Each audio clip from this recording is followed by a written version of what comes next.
पाकिस्तान एक ऐसा देश है जहां खुद की खोई हुई खाई में खुद गिरता है।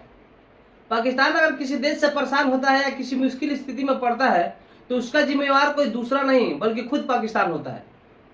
पाकिस्तान के कुछ नेता की दोगलेपंथी और कुछ वहां के उग्रवादी लोग जो होते हैं वो अपने जनता को उकसाते रहते हैं, अपनी जनता को हमेशा जंग की बात करते हैं और अपनी जंग की बातों को लेकर उन्हों को हमेशा तैयार करने की मांग करते हैं कि हम लड़ेंगे। अरे भाई साहब, किससे लड़ोगे? वो इंडिया को सबसे बड़ा अपना दुश्मन मानते हैं। आज यही वजह है कि पानी को लेकर जंग छिड़ी है। इधर भारत बोल रहा है कि हम पानी रोक देंगे और सिंध और चुनाव की 80% खेती भारत से जो पानी होकर जाती है उसी से होती है।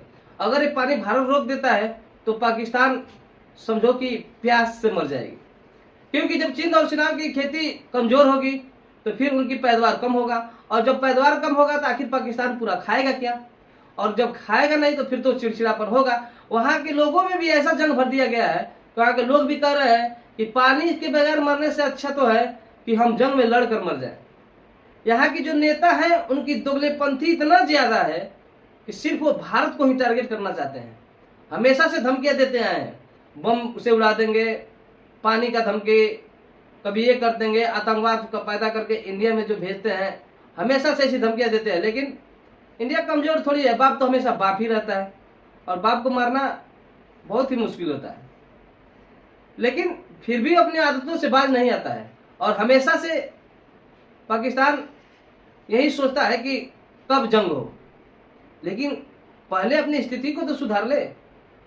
ना जाने पाकिस्तान के जो बड़े बड़े नेता हैं उनके अंदर कौन सा माइंडसेट होता है कि बार बार वो एक ही चीज उकसाते हैं लोगों की कि जंग। आखिर जंग से मिलेगा क्या? पहले अपने देश की आर्थिक स्थिति सुधारिए, अपने देश की जो आम युवा है, आम जनता है, उनको तो सही सलामत से भोजन कराने का प्रयास तो कीजिए। अगर किसी देश से चिड़चिड़ाव नहीं होगा, अगर मेल जोल रहेगा तो हर एक समान आदान प्रदान होगा, जिसकी वजह से आपका भी स्थिति सही रहेगा और अगले देश का भी कोई नुकसान नहीं होगा।